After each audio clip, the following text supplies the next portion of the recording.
네, 우리가 지난 시간에 민주주의 원리, 우리 헌법에 우리 지금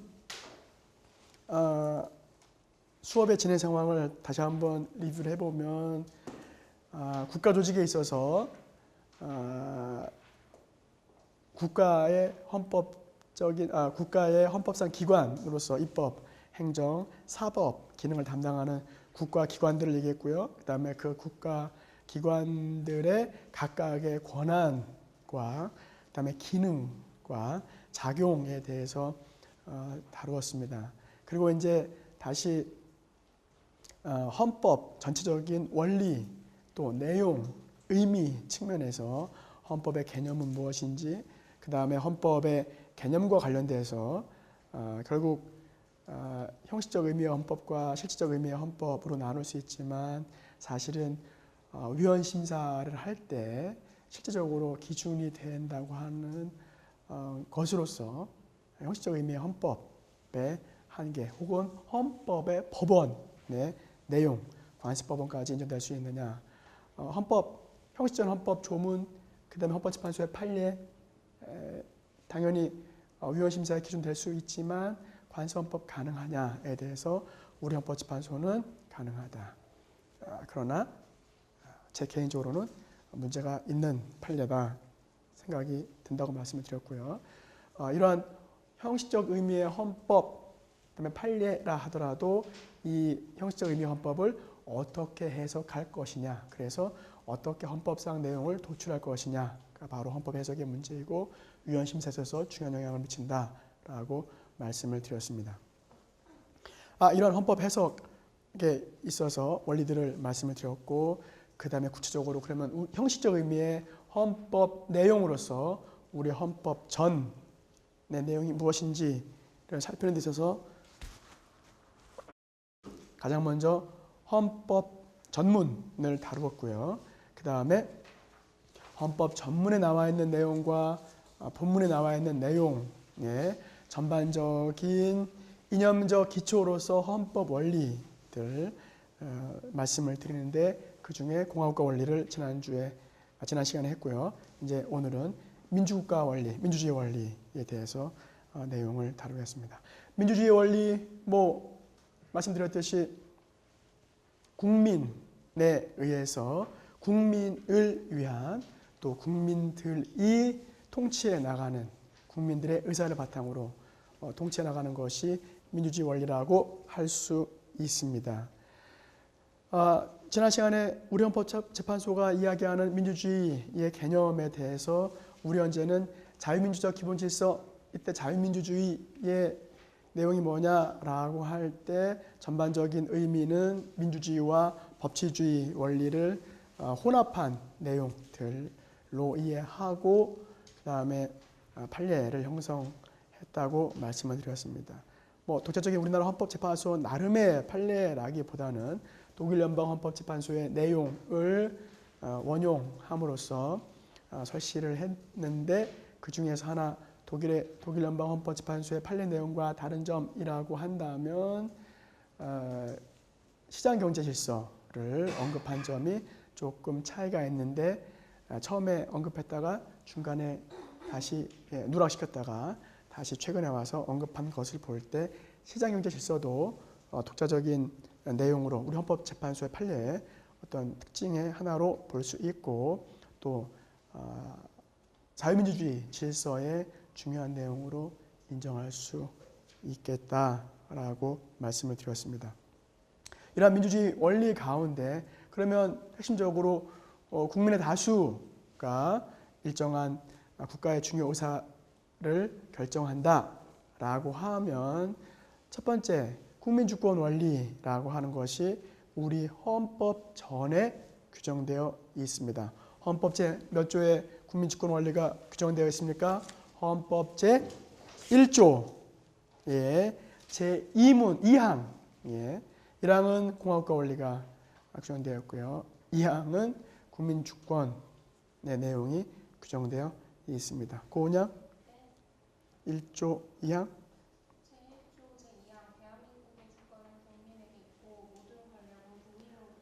네, 이것을 국민주권 원리라고 이야기하는데 국민은 주권 원칙이라고도 뭐 말할 수 있고요. 주권이 뭐예요? 네, 우리가 처음에 국가 조직론 할 때 이야기를 했었죠. 주권이라 하면 주인된 권리. 대체 주인된 권리라고 하면 네, 어떤 일에 대해서 결정하는 사실상의 힘 내지 지위를 말하는 것이지 법적인 의미라고 할 수는 없습니다. 원래 주권의 개념은 sovereignty라고 하는 건 사실은 기독교 용어에서 주권이라는 말이 나오는데 그때 용어가 법적인 힘을 말하는 것은 아닙니다. 특징은 어떤 특징이 있어요? 두 가지 특징이 있죠. 첫 번째, 본인에게 주권에 대한 역사적인 발전 과정을 보면 과거에는 신에게 주권이 있다고 종교적인 중세 시대에 신의 주권, 그래서 교황에게 가장 큰 주권이 있었죠. 그 다음에 절대 왕정의 등장으로 국가 내지 국왕, 왕의 절대 주권이 인정이 됐고요. 그 다음에 비로소 이제 국민들의 주권이 인정이 되고 있습니다. 그런데 이렇게 뭐 신의 주권이든 왕의 주권이든 국가의 주권이든 국민의 주권이든 주권의 특징으로 볼 수 있는 것 크게 두 가지. 첫 번째, 큰 소리로 천부인권 주권이요? 진짜? 쿠데타 일으켜서 군사정권이 들어와요. 군사정권이 결정을 합니다. 천부인권은 아니고요. 아까 제가 사실상의 힘, 어떤 지위, 상태라고 말씀드렸죠. 그렇다고 한다면 주권이 가지는 특징 하나, 최종적으로 무엇인가를 결정하는 힘이 주권입니다. 나의 일에 대해서 내가 결정한다. 내가 연애를 할 것인지 말 것인지, 이 남자친구를 사귈 것인지 저 남자친구를 사귈 것인지 누가 결정해요? 내가 결정해요. 어떻게? 최종적으로. 아무리 친구들하고 상의를 해도 마지막 결정은 누가 한다? 내가 한다. 그러면 최종적인 결정권으로서 주권이 있는 겁니다. 두 번째, 외부에서 간섭하면 주권이 없는 거예요.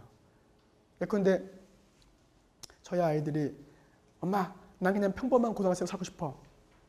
엄마 말, 아니 너는 좋은 학교 가야 돼. 그래서 아이가 본인이 원하는 대로 하지 못하고 엄마가 원하는 대로 했다라고 한다면 그 아이에겐 주권이 있습니까? 없습니다. 결국 대외적으로도 독립이 될 수 있어야 된다.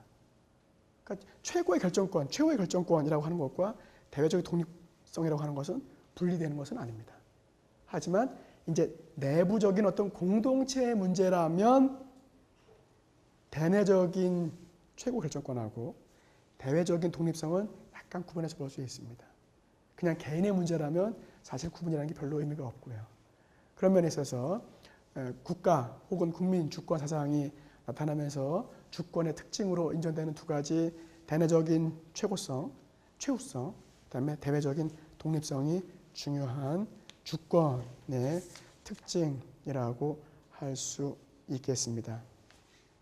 뿐만 아니라 국가작용에 있어서는 이러한 주권은 국가작용과 관련돼서는 통치의 정당성을 표시하는 것이다. 그래서 주권의 본래 의미는 두 가지로서 최후의 결정권, 그 다음에 대외적인 독립성을 갖지만 국가작용과 관련돼서는 주권이라 하면 통치의 정당성을 보장하는 것까지 그 의미 내지 기능으로 갖는다고 할 수 있겠습니다. 오늘날 주권은 보통은 다 국민들이 있다고 합니다. 예컨대 얼마 전에 노동당 대회인가요?를 끝낸 북한의 경우에도 주권이 누구에게 있어요? 명목적으로는 인민, 노동당원들에게 있다고 하면 그거는 결국 모든 사람들에게 있는 거잖아요. 근데 문제는 뭐가 중요해요? 누구에게 있는지도 중요하지만 사실은 그것이 정말 국민에게 있다고 한다면 그 국민들에 의해서 제대로 주권이 행사되는지가 중요합니다. 오늘날 모든 일반적인 정치 체제가 자유민주주의 국가다라고 할 때 국민 주권을 대부분 다 인정한다. 심지어는 독재 국가에서도 라고 한다면 중요한 것은 국민 주권을 인정하느냐 안 하느냐에 보다도 실제로 국민 주권이 얼마나 그 목적과 기능에 맞게 실현되느냐라고 하는 것이 더 중요한 의미를 가지고, 그래서 결국 무엇이 더 중요하다? 그 주권의 실현 수단으로서의 하나인 선거가 상당히 중요하다고 헌법재판소는 보고 있습니다. 자, 우리 헌법 체제에서 국민주권이라고 하는 것은 실제로 어떻게 실현되고 있습니까? 첫 번째, 예컨대 헌법 재정 권력, 헌법을 누가 만드냐? 국민이 만들었어요. 그런데 헌법 재정 권력에 있어서 국민이 실제로 그 주권을 행사하느냐? 우리 헌정사를 보면 재헌의회를 구성해서 재헌의회에서 헌법을 만들고 헌법을 개정했습니다. 그러다가 제3공화국부터 어떻게? 국민이 개헌의 투표를 행사함으로써 헌법 재정 권력을 실질적으로 행사했다고 좀 보기는 어렵지만 개정 권력에서는 국민 투표를 통해서 헌법 개정이 인정되기 때문에 실질적으로 국민이 주권을 행사하고 있다고 볼 수 있겠다. 그 밖에 일반적인 국가 권력, 입법, 행정, 사법은 우리가 배운 바에 따르면 국민이 직접 하지는 않습니다. 하지만 어떻게 해요? 국민이 대표를 선출해서 대표기관이 입법권을 행사하고 행정권을 행사합니다. 물론 사법권의 경우에는 예외가 된다. 그러나 최소한 적극적으로 국가작용을 행하는 입법권과 행정권의 대표를 국민이 선출한다고 한다면 국민이 직접 행사하지는 않지만 국민 대표를 통해서 국민 주권을 실현한다고 볼 수가 있겠습니다. 결국 이러한 것들을 보면 헌법재판소가 왜 선거를 중요시 여겼느냐? 국민 주권이 실제로 잘 행사되려면 국민의 의사가 잘 반영될 수 있는 국민 대표를 선출해야만 가능하다. 그렇기 때문에 선거는 상당히 중요한 의미를 갖는다고 할 수 있겠습니다. 자, 국민주권의 의미는 그렇고요. 이때 국민주권 할 때 국민의 의미에 대해서도 약간 생각해 볼 수 있겠습니다. 헌법 제2조는 유지양? 헌법 제2조 제2항 대한민국의 국민이 주는 요건은 법률을 정한다. 제2항 국가는 법률이 정하는 바에 의하여 재외국민의 보호와 의무를 진다. 네. 국민이 주권을 갖는다. 그러면 이때 국민의 범위를 어떻게 정하느냐에 따라서 또 주권 행사의 대상이 달라질 수가 있습니다. 뭐 전통적인 이론에 따르면 물루소 같은 경우는 결국 투표를 하고 실제 정치적인 의사표현을 하는 것은 유권자이기 때문에 국민의 의미는 실질적으로는 유권자의 총체가 국민이다라고 주장하는 견해가 있고요. CS 같은 경우는 아니, 그거는 이제 실제로 정치적인 투표권을 행사하는 사람들이고 사실 국민주권이다라고 말할 때는 단순한 유권자뿐만 아니라 모든 국민들, 그 국가의 구성원이 되는 국민들이 주권을 행사한다고 봐야 되지 않겠느냐. 이때 국민들은 유권자뿐만 아니라 전체적인 한 국가의 이념적인, 개념적인 통일체로서의 사람들을 보기 때문에 보통 이념적 통일체로서의 국민, 그래서 국민주권, 불어로 보면 나셔널, 그래서 이게 사실 번역할 때는 국가라고 번역할 수도 있습니다. 한 국가, 그러니까 민족국가를 의미하겠죠. 그래서 국민주권. 근데 이제 로소 같은 경우에는 유권자 총체라고 하는데 실제 선거권을 행사하는 인민들 할 때 이제 people이라는 이제 용어를 써서 인민주권 이렇게 번역을 하고 우리나라 학계에서는 언급이 되고 있는 것 같습니다. 우리 헌법상 국민이라고 하면 유지양 어떻다고요? 어떻게 정해진다고요? 국민은? 네, 법률로서 구체적인 국민의 범위가 정해지는데 그러면 그 2조 법률로서 정해지기 전에 1조의 국민은 뭔가요? 주권은 국민에게 있고 대체 어떤 국민입니까? 자, 제가 질문을 드리는 이유 제1조의 국민과 제2조의 국민이 같은 의미인지 그 다음에 두 번째 제10조의 국민이 같은 의미인지 10조의 국민은 어떤 국민이에요? 기본권의 주체가 될 수 있는 국민이죠? 그때 국민은 같은 국민입니까? 그 다음에 제41조 국민대표를 누가 뽑는다고요? 국민이 뽑아요. 국회의원을 국민이 뽑습니다. 국회는 41조에 국회는 국민의 라고 했죠. 이때 국민도 역시 마찬가지 의미인지 행정권을 선출하는 67조의 국민도 역시 마찬가지 의미인지 라고 본다면 우리가 그냥 그 조문만 보면 약간씩 차이가 있는 것처럼 보입니다. 유지양, 어떤 차이가 있는 것 같아요? 투표권을 행사하는 국민은 확실히 2조에서 규정하는 법률로서 정하는 국민의 범위에 포함될 수 있을 것 같습니다. 포함될 수 있는 것이죠. 그럼 더 넓은 의미는 누가 더 어떤 몇 조의 국민이 더 넓은 거예요? 2조의 국민이 조금 더 넓습니다. 몇 조의 국민보다? 41조와 67조의 국민보다. 그래서 41조와 67조의 국민을 뭐라고 그런다? 유권자로서의 국민의 개념이라고 이야기를 하고요. 그 범위는 좁다. 그러니까 조금 넓은 의미의 국민은 법률로서 인정되는 국민의 범위이고요. 제1조의 국민은 자 루소와 CS의 국민주권의 국민의 개념을 원용한다면 루소의 국민의 개념은 41조와 67조라고 볼 수 있고 CS의 이념적 통일체로서의 국민이라고 한다면 우리 헌법 제1조 2항의 국민의 개념이라고 볼 수 있겠습니다. 자, 그러면 10조의 국민의 개념은요? 기본권 주체로서의 국민을 제시하는 거기 때문에 1조에 있는 CS의 개념이 좀 더 부합하는 것 같습니다. 예, 거기에 부합하고 외국인은 기본권 주체가 될 수 있나요? 없나요? 있습니다. 있습니다. 그렇다고 한다면 사실 10조는 국민이라고 표현되어 있지만 기본권 주체와 관련시켜서 이해할 때는 국민보다 더 넓은 의미의 인민 혹은 사람의 개념이지 않을까. 넓은 의미의 인간, 사람의 개념. 외국인과 국민을 구별하지 않는. 그렇다고 한다면 10조의 국민이라는 표현은 국민으로 되어 있지만 사실상은 조금 더 넓은 의미로서 1조보다도 더 넓은 의미의 국민이라고 볼 수는 있습니다. 자, 우리가 지금 보려고 하는 것은 2조의 국민의 개념이고요. 2조의 국민의 개념은 기본적으로 어떻게 정해진다고요? 그냥 막 정하는 게 아니라 법률로 정한다고 규정되어 있습니다. 자, 이렇게 법률로 정해진 국민을 뭐라고 합니까?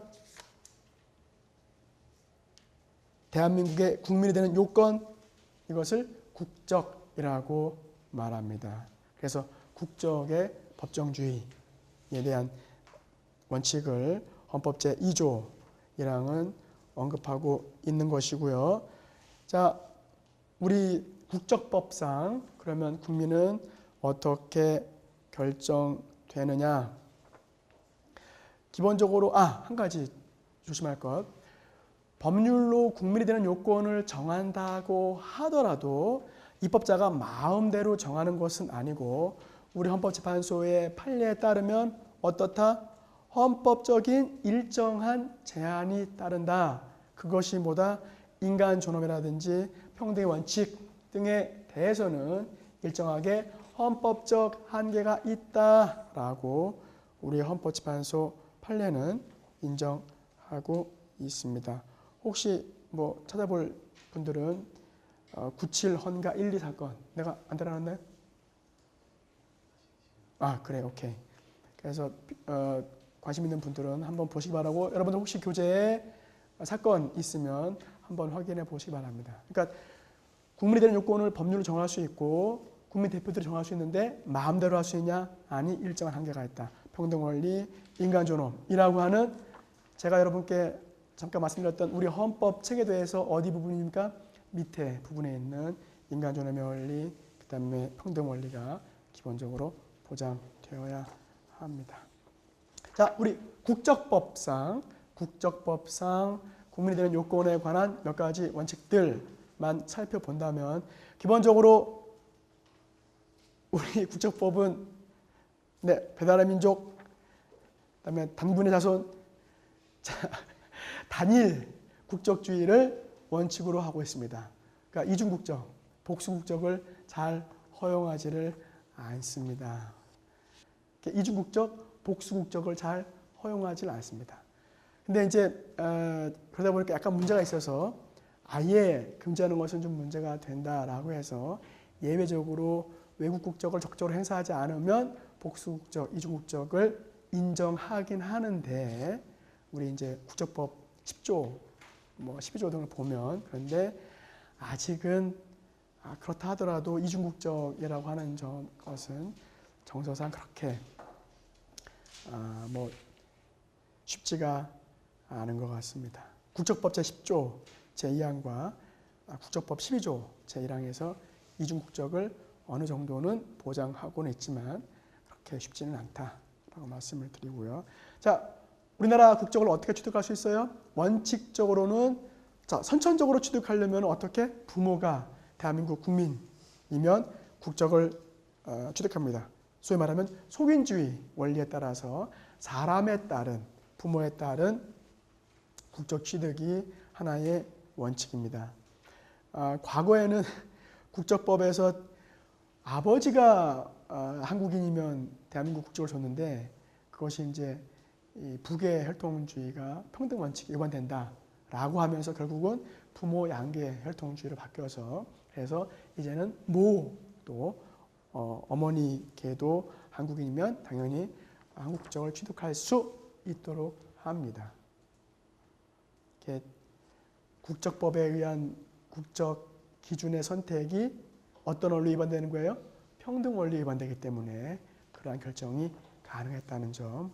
그걸 보면 제2조 2항에 제2조 1항에 국적이 되는 국민이 되는 요건을 법률로 정한다고 할 때 헌법적 한계가 그런 데서 나타나는구나라는 것을 알 수가 있습니다. 그 다음 선천적으로 대한민국 국민이 아니라도 국적법 제3조에서 쫙 보시면 후천적으로 뭘 통해서 귀화를 통해서 대한민국 국민이 될 수 있습니다. 자, 그 다음 국적 상실, 언제 국적을 상실하느냐? 대한민국 국적을 취득했는데 외국 국적을 끝까지 포기하지 않을 때. 아까 말씀드렸지만 우리 국적법은 단일 국적주의를 취하고 있기 때문에 원칙적으로 이중국적, 복수국적이 잘 허용이 안 되기 때문에 일단 대한민국 국적을 얻었으면 외국 국적은 포기해야만 웬만해서 유지될 수 있다. 물론 예외적으로 복수국적이 허용된다고 하지만 기본적으로는 그렇고요. 제10조에서 그 다음에 아까 말씀드렸듯이 이중국적을 어렸을 때는 가질 수 있지만 일정 연령이 되면 이중국적 더 이상 용납이 안 되고 국적을 선택해야 합니다. 제12조, 제13조에 따라서 그 다음에 국적법 제15조를 보시면 대한민국 국민인데 외국 국적을 자진해서 취득했다라고 하면 대한민국 국적은 상실하도록 규정되어 있습니다. 이런 걸 보면 대한민국 국적법은 상당히 대한민국 국민이 아닌 점에 대해서는 이렇게 외국 국적은 잘 인정하지 않는 것을 알 수가 있습니다. 네. 근데 이제 우리 국적법은 상당히 외국 국적에 대해서는 배타적인 자세를 취하고 있어서 좀 그렇습니다. 자, 제2조 제2항은 대한민국 국민이 되는 자격뿐만 아니라 재외국민, 즉 우리나라 국민인데 외국에 있는 경우 그 국민들에 대한 보호를 규정하고 있습니다. 언제 들어갔느냐? 제5공화국 헌법 때 규정되게 되었습니다. 재외국민 누구냐? 대한민국 국적을 가지고 있는데 외국에 있는 사람. 그런데 이와 관련돼서 재외동포라는 개념이 다른 법률에 있습니다. 재외동포는 뭐냐? 재외국민과, 그러니까 재국민 플러스 국외 이주동포, 그러니까 외국으로 나간 해외동포를 말합니다. 그다음에 외국 국적 동포. 솔직히 대한민국 국적이 아닌데 우리 동포라고 말할 수 있는 범위가 어딜까? 좀 약간 의문이 들긴 하는데 를 다 합쳐서 재외동포라고 합니다. 그래서 법률을 제가 이거는 재외국민에 관한 개념이고요. 자, 그다음 재외국민의 보호를 어떻게 한다는 것이냐, 구체적으로 어떤 것을 의미하느냐라고 할 때 재외국민의 보호에 있어서 이제 우리 법제가 재외동포를 이제 보호한다고 하면서 혹은 자, 두 가지죠. 첫 번째, 재외국민의 보호라고 하는 것은 대한민국 국적을 가진 국민이 외국의 법제에 의해서 여러 가지 불이익 등을 당하지 않도록 이제 뭐 국제법적 용어로 뭐 외교적 보호를 받을 수 있도록 대한민국이 노력하는 것을 말하는 것이고요. 두 번째로 적극적으로 재외국민이라 하더라도 대한민국에서 일정한 수익, 혜택을 부여하는 것을 의미합니다. 재외국민을 보호한다라고 할 때 보호의 의미는 소극적으로는 거주국에서 거주국 국민과 같이 보호를 받도록 노력하는 것이고, 적극적으로는 재외국민에 대해서 일정한 법률로서 베풀 수 있는 시의 혜택을 다 허용하는 것을 재외국민의 보호 개념으로 볼 수 있습니다. 한 가지 우리 헌법재판소 판례에는 재외동포를 대한민국 정부 수립 이전과 대한민국 정부 수립 이후로 구분하는 것을 위헌이라고 판단을 했습니다. 재외국민, 아까 국민의 국적과 관련해서 그 다음에 재외국민과 관련돼서 한 가지 떠오르는 의문은 북한 주민, 대한민국 정부 수립 이전에 북한에 있던 지역의 주민들에 대해서는 그 국적을 어떻게 볼 것이냐에 대해서 국적법에는 명확히 나와 있지 않은데 대법원 판례에서는 북한 주민의 국적을 대한민국 국민으로 보는 것을 원칙으로 하고 있습니다. 예. 만약에 관련 대법원 판례를 보시고 싶으시면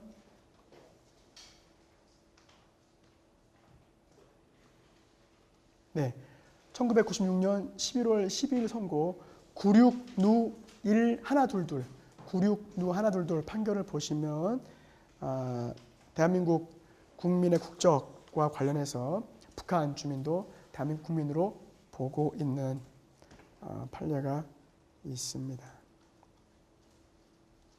자, 이때 재외국민을 보호한다고 할 때 보호의 의미에 구체적으로 특정한 국가가 행위를 해야 된다라고 하는 국가의 보호 의무는 잘 도출되지 않는 것을 봅니다. 구체적인 사건은 뭐였냐면 독일에서 이제 독일인과 결혼한 그 대한민국 국민이었던 이제 어머니가 이혼하는 과정에서 독일 법원에서 재판을 받는데 자녀에 대한 양육권을 가져오고 싶었는데 야, 너 모의 그 국적이 대한민국인데 대한민국이 자녀에 대한 보호와 관련된 그 국제 조약을 가입하지 않았어요. 그러니까 독일 법원에서 이거 너한테 아이를 맡기면 니네 나라가 그 국제 조약에 가입하지 않아가지고 아이들이 위험하게 될 것 같아. 라고 해서 양육권을 얻지 못하게 되었습니다. 그러자 이제 이 모가 대한민국에 대해서 아동 보호과 관련된 국제 조약에 가입하도록 하지 않은 것에 대해서 위헌 소원 신청을 헌법 소원 심판을 청구했는데 우리 헌법재판소는 이에 대해서 재외국민을 보호할 의무의 내용으로 특정 국제조약에 가입할 것이 도출되지는 않는다라고 해서 국가의 국제조약 가입 의무가 제2조 제2항에서 도출되지는 않는다고 보았습니다. 우리 이제 그 판례에서 헌법재판소가 헌법 제2조 제2항에서 말하는 재외국민의 보호의 보호는 조약 기타 일반적으로 승인된 국제법규와 당해 거류국의 법령에 의하여 누릴 수 있는 모든 분야에서의 정당한 대우를 받도록 거류국과의 관계에서 국가가 하는 외교적 보호와 국외 거주 국민에 대하여 정치적인 고려에서 특별히 법률로서 베푸는 법률, 문화, 교육, 기타 제반 영역에서의 지원을 뜻하는 것이다 라고 해서 보호와 지원 맞는데 특정 국제조약에 가입할 의무 이런 것까지 다 포함되는 것은 아니라고 했습니다. 97헌마 282 사건이랍니다. 판례집 10권에 있는 사건인데 제가 번호를 안 써놓고 그냥 판례집 번호만 써놔가지고 97헌마 282 네. 역시 똑똑한 학생을 둔 데서 말미암는 기쁨이란 게 이런 거군요. 예, 저의 부족함을 채워줘요. 고맙습니다. 네, 그 다음 우리 헌법재판소 판례에서는 주민등록을 이유로 재외국민 혹은 뭐에게 선거권을 인정하지 않는다거나 혹은 부재자 투표제도, 지금은 사전투표라고 이름을 바꾼 부재자 투표제도의 불인정에 대해서 헌법재판소가 초기에는 합헌 결정을 했다가 뒤에는 전부 위헌 결정을 했습니다. 그래서 재외국민이라는 이유만으로 대한민국에 주민등록이 없다는 이유만으로 선거권을 제한하는 것은 위헌이라고 우리 헌법재판소는 보고 있다.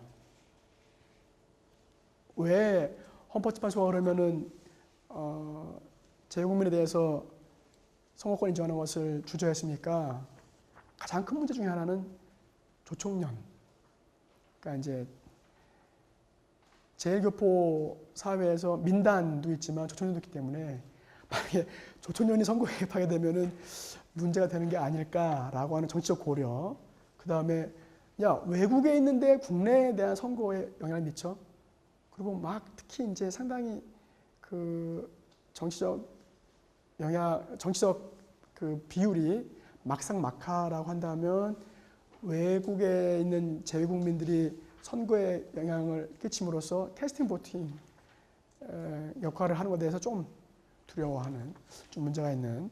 그 다음에 심지어는 조세 병역 의무를 지지 않는데 선거권을 가진다 이렇게도 얘기를 했고, 그 다음에 외국에 있는 사람들에 대해서 내국의 선거관리위원회가 선거의 공정성 등을 보장할 수가 없지 않느냐, 선거 규제, 선거운동에 대한 규제할 수 없지 않느냐, 외국에서 그러면 외국에 있는 재외국민들의 선거운동은 막을 수 없다, 선거 기술상의 어려움, 선거 공정성 확보의 어려움 이런 것 때문에 합헌이라고 했습니다. 사실 제 개인적으로는 뭐 헌법재판소의 판례가 그렇게 비합리적이라고 보이지는 않습니다.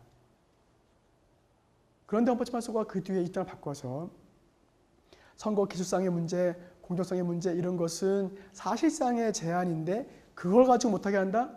문제가 있다. 또 캐스팅 보팅 한다고 못하게 한다? 그것도 문제가 있다. 국민이라고 한다면 기본적으로 선거권을 가져야 한다. 기술상의 문제 정부가 해결하라. 이런 입장에서 재외국민에 대한 선거권 제한을 위헌이라고 결정을 했습니다. 또 정말 북한 제일 동포에서 이제 조총련계의 선거 개입이 걱정이 되면 기술적으로 막아라. 조총련하고 민단하고 구별할 수 있는 장치를 해놓으면 막을 수 있지 않느냐. 국가가 그런 일을 안 하면서 안 된다라고 하는 것은 국가 의무에 있어서의 이행에 대한 혜택이라고 보고 있고, 그 다음에 이제 우편제도 같은 것도 개선을 해봐라라고. 그 다음에 또 하나 중요한 게 납세 병역 의무를 진다고 해서 반드시 선거권을 갖는 것은 아니다. 그렇죠? 군대 안 갔다 와도 선거권 있잖아요. 뿐만 아니라 세금만 내도 선거권 있잖아요. 그렇다고 본다면 납세 의무와 병역 의무라고 하는 국민의 의무와 선거권이 반드시 대상 관계를 갖는 것은 아니기 때문에 그런 주장은 인정될 수 없다고 해서 위헌 결정을 내렸습니다. 뭐 이념적으로 볼 때는 상당히 좋은 결정이라고 보여지지만 현실에 있어서는 개인적으로는 제 주관적인 판단은 그렇게 의미가 있는 결정인지 모르겠습니다. 왜냐하면 재국민들의 선거 참여율, 투표율 자체가 상당히 낮습니다. 그러니까 엄청난 비용을 들이면서도 사실은 정치적인 어떤 의사의 반영이라고 하는 것은 별로 하지 못한다면 문제가 있지 않나, 이런 이제 경제적인 측면에서 좀 의문이 드는데, 한 가지 이에 대해서 이제 정치학 하는 분들 반대 논리도 이제 제 개인적으로는 뭐 설득력이 있다라고 드는 것은 뭐냐면, 여러분 유럽은 왜 유럽 연합이 엄청난 이제 서로 이렇게 그 바다가 아니기 때문에 그 인적 물적 교류가 빈번하잖아요. 그러다 보니까 뭐 제가 본 경우에도 본인은 벨기에 사람인데 엄마는 프랑스 사람이고 아버지도 독일 사람이에요. 근데 할아버지는 또 네덜란드인이고, 그러니까 국적 여러 가지가 섞였기 때문에 이탈리아 같은 경우는 선거권을 무조건 외국에 있든 내국에 있든 구별하지 않고 이탈리아 국적을 갖기만 하면 다 줍니다.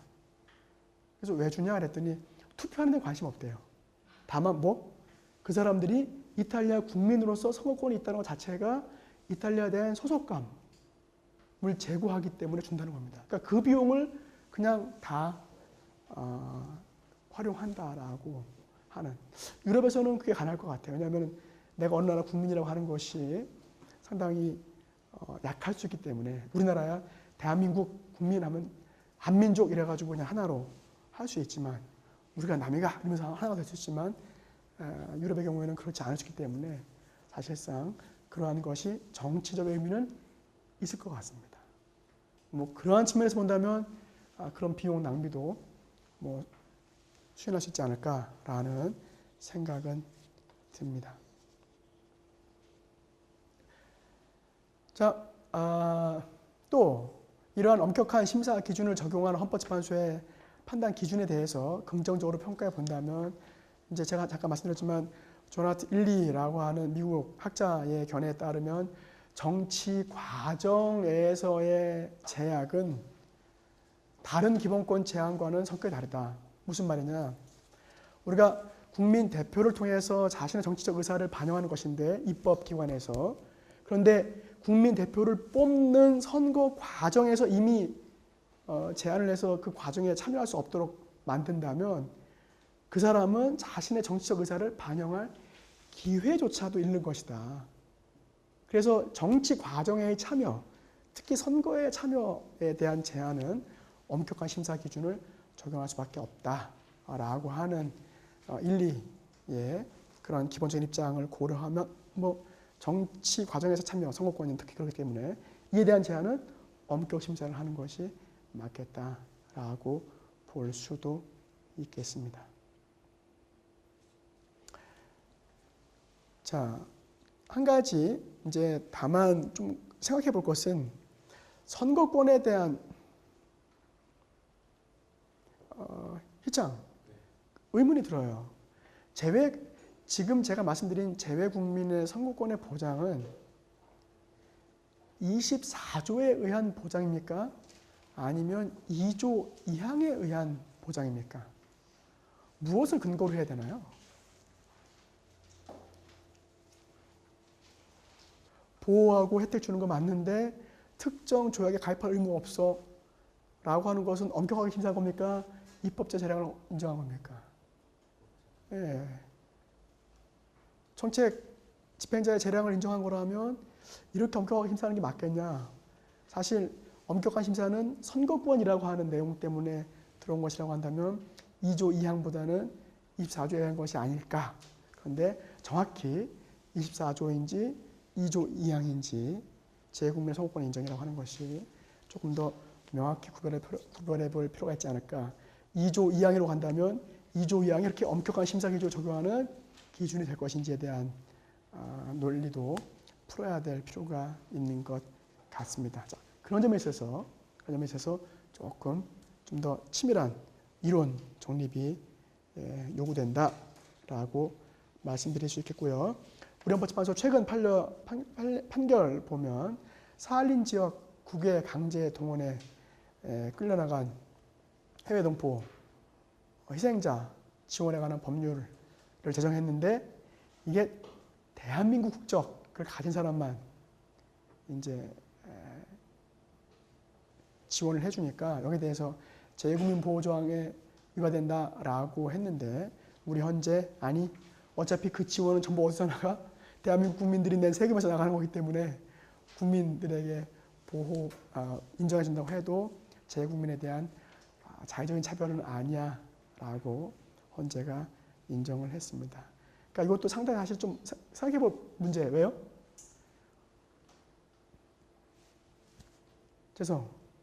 평등심사에 있어서 엄격심사와 완화된 심사 구별하는 기준?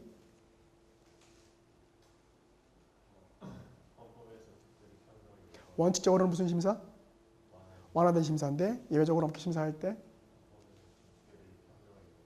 헌법에서 요구할 때. 그죠?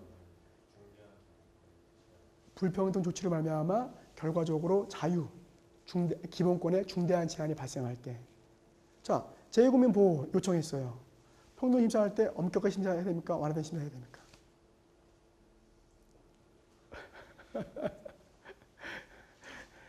자, 제2국민 보호라고 하면 엄격하게 심사해야 될까요?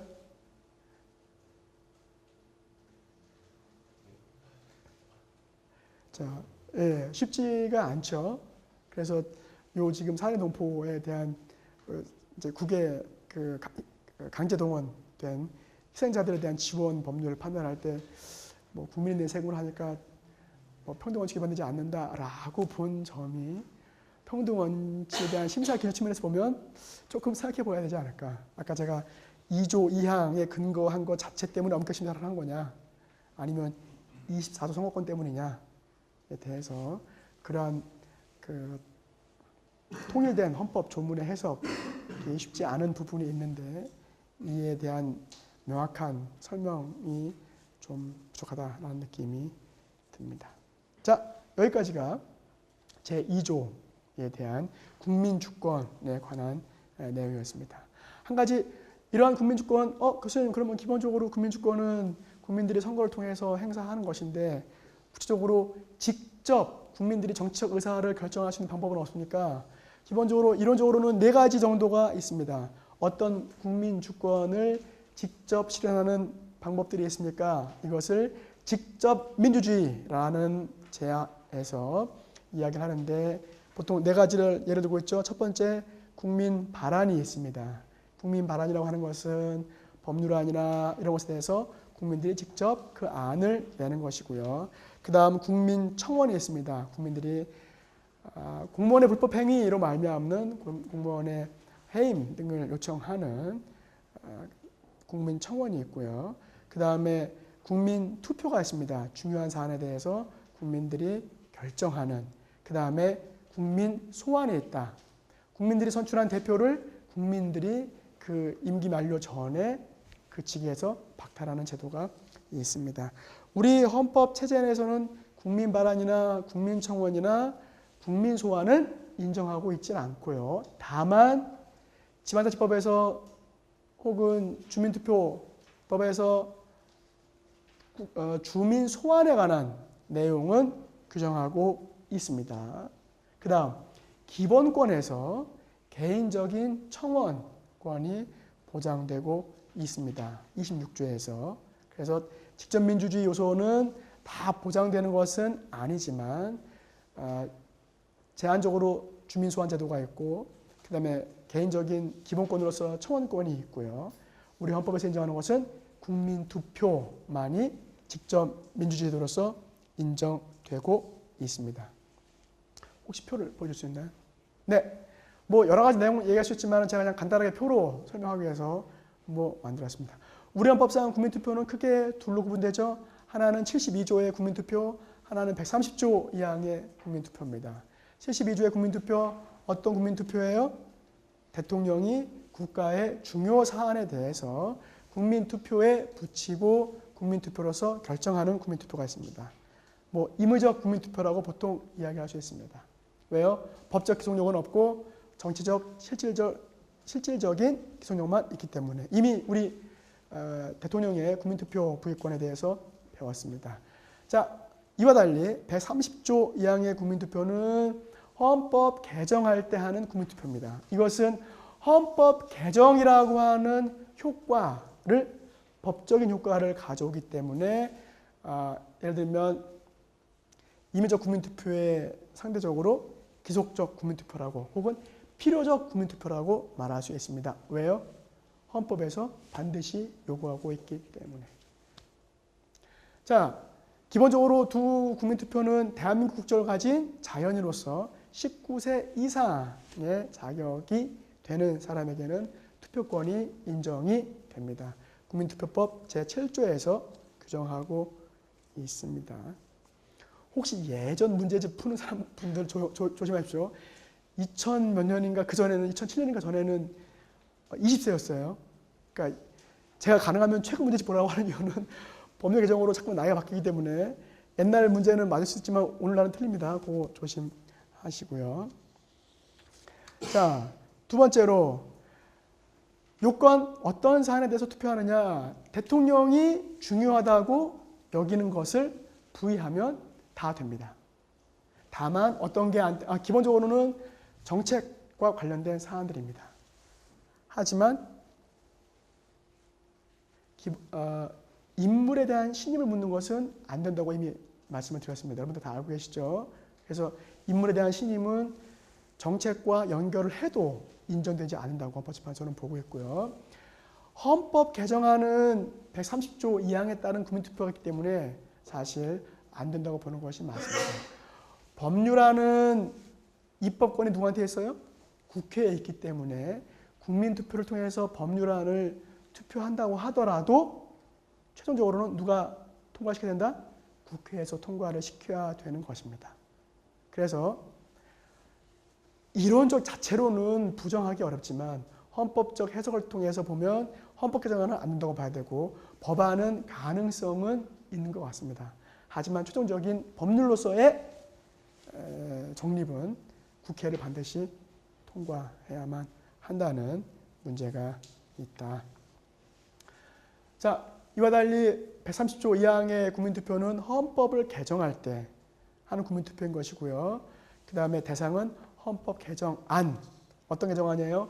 공고가 되고 국회에서 의결을 거친 3분의 2 제적 의원들의 의결을 거친 개정안에 대해서 국민투표를 하게 되는 것이고요. 한개 헌법 개정안 외에는 사실 할 게 없는 것이죠. 그래서 국민투표라고 하는 직접 민주주의적인 요소의 국민주권의 실현은 현행 제도로 볼 때는 많지는 않습니다. 다만 다른 국가들과 비교해서 볼 때 스위스 같은 경우는 국민투표와 관련돼서 뭐 많으면 1년에 7번도 한대요. 중요한 정책에 대해서. 뭐 스위스와 비교해 보면은 적은 편이지만 독일 같은 경우는 헌법 개정도 누가 합니까? 의회에서 합니다. 독일은 직접 민주주의 요소가 하나도 없습니다. 네, 거의 제가 알기로는 없어요. 거의. 그렇게 본다면 독일보다는 오히려 좀 더 많은. 그래서 반드시 뭐 우리 헌법 체제 하에서 직접 민주주의 제도의 실현이라고 하는 게 그렇게 빈약한 편이냐 그런 것은 아닌 것 같습니다. 다만 문제는 어떤 거예요? 국민투표에 붙여주는 사안이 일정하게 제한될 수 있다는 점에서 한계는 있는 것 같습니다. 자, 그런 문제가 있고요. 그러면 이러한 직접 민주주의의 실현이 안 되면 어떤 민주주의에 의해서 대의민주주의에 의해서 뭐 과거에는 간접민주주의라고 얘기했는데 오늘날은 대의민주주의라고 하는 대의제에 의해서 실제로 국민주권이 실현되고 있다라고 말씀드릴 수 있겠습니다. 대의민주주의의 개념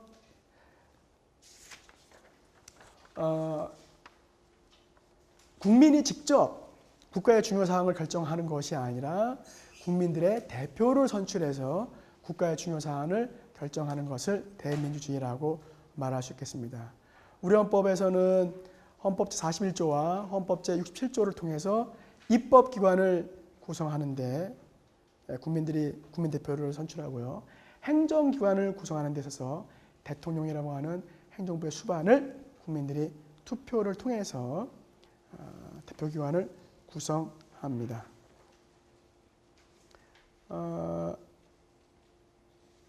대민주주의의 내용, 제가 그냥 간략하게 여러 가지 말을 할 수 있지만 이론적인 부분들이기 때문에 간략하게만 정했습니다. 기본적으로 국민과 대표가 분리된다는 것이 중요한 핵심입니다. 그러니까 국민이 주권을 가지지만 실제 주권의 행사는 선거를 통해서 대표 기관만 선출하고, 그래서 선거에 의해서 대표를 선정.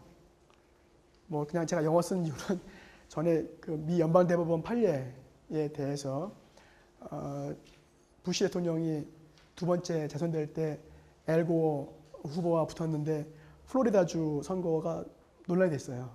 왜냐하면 선거 부정의 의심이 상당히 강했습니다. 개표해 보니까 상당히 부정표가 많은 것 같아서, 그래서 그것도 이제 몇 표 차이가, 특히 이제 전체 표수로는 다른 주 전부 다 통틀어 보면은 엘고가 더 앞섰는데, 이제 간접 선거, 대통령 선거인단 선거이기 때문에 이제 선거인단 선거에서는 약간 뒤지고 있어가지고 이제 문제가 됐는데, 결국 여기에 대한 검표를 다시 할 거냐에 대해서 대법원이 중지시키고 대통령 결과에 대한 인정을 했기 때문에, 그때 당시 언론에서의 표제가 조지 부시는 not elected, but selected 이렇게 표현된 것이 있었습니다. 그러니까 선거로 된 게 아니라 연방대법원이 선택했다는 표현을 이렇게, 결국 우리의 선거의 의미는 우리가 투표를 하는 것이고 결정은 결과로서 나타나는 것이 아닌가, 그래서 그냥 제가 짧게 썼습니다.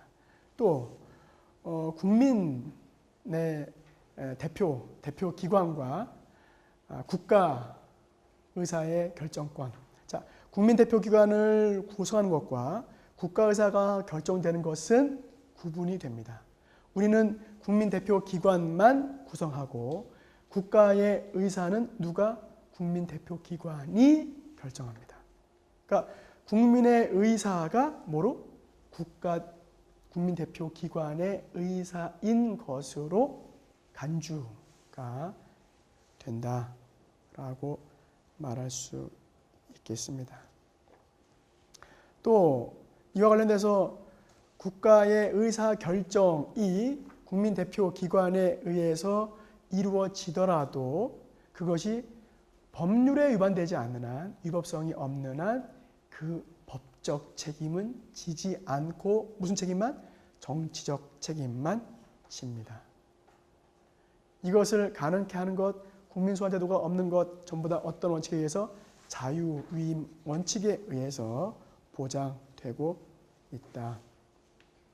헌법 제46조 2항하고 헌법 제7조 1항은 기본적으로 우리나라 국민 대표가 국민에 대해서 법적 책임을 지는 것이 아닌 단순한 정치적 책임만을 지는 자유위임하에 있다는 것을, 무기속 위임하에 있다는 것을 표현하고 있습니다. 자, 보시면 국회의원은 국가이익을 우선하여 양심에 따라 직무를 행한다. 국민들의 의사에 귀속되지 않습니다. 또 대통령도요.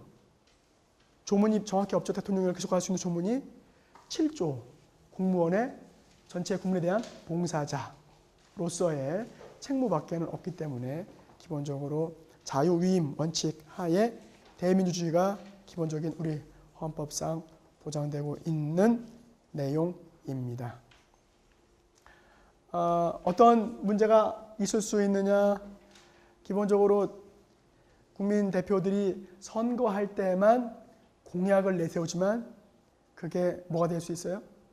공약이 될 수 있죠. 아무것도 이루어지지 않는. 그래서 선거제도가 상당히 중요하다. 뭐 여기에 나온 뭐 이제 그 얘기입니다. 그냥 표 얻기 위해서 빈 내용, 그 다음에 포퓰리즘적인 공약 많이 내세울 수 있고, 그다음에 그러다 보니까 사실상 대민주주의는 실패한 거 아니냐라고 하는 그런 이제 회의적인 시각이 가능한데, 뭐 아직은 우리 국민들에 대해서 언론의 표현처럼 기대를 걸어보겠습니다. 자, 이러다 보니까 선거제도가 상당히 중요한 의미를 갖는다. 우리 선거제도 어떻게 규정되어 있느냐? 공직선거법에서 구체적으로 규정하고 있는데, 선거제도의 내용을 살펴보기 전에 선거의 의미 등에 대해서 한번 보겠습니다. 선거란 무엇이냐? 국민 주권과 직접 민주주의가 아닌 대의민주주의를 실현하기 위한 수단으로서 다수인이 국민대표를 선출하는 행위를 선거라고 말하고 있습니다. 아까 말씀드렸지만 우리나라 선거제도에 있어서의 선거의 성격은 강제 위임이 아니라 자유 위임, 무기속 위임인 것이고요. 선거의 기능 뭡니까? 대표자를 선발하고 그 다음에 그 대표자에게 민주적 정당성을 부여하고, 우리 헌법재판소 표현에 따르면 국민 통합 기능을 한다라고 하는데, 이것은 스멘트론적인 헌법에 대한 이해를 할 때 선거는 기본적으로 통합 기능을 하기 때문에, 헌법은 통합 기능을 가지고 있는데 그 중에서 중요한 인적 통합 기능이 바로 선거제도라는 데서 말미암다라고 하는 것을 전제로 한 내용입니다. 그 다음 국민들이 간접적으로 정치에 참여한다. 그렇죠? 직접 참여는 사실 어려우니까. 그 다음 국민 대표에게 정치적 책임을 묻는 기능을 합니다. 이번에 보여준 선거의 결과로서 알 수가 있고요. 자, 이러한 선거의 기본 원리는 무엇이냐? 우리 헌법 조문을 볼 때 보통, 평등, 직접, 비밀이라고 하는 명시적인 선거의 원칙, 원리 외에도 자유선거라고 하는 선거의 원칙이 규정되어 있습니다.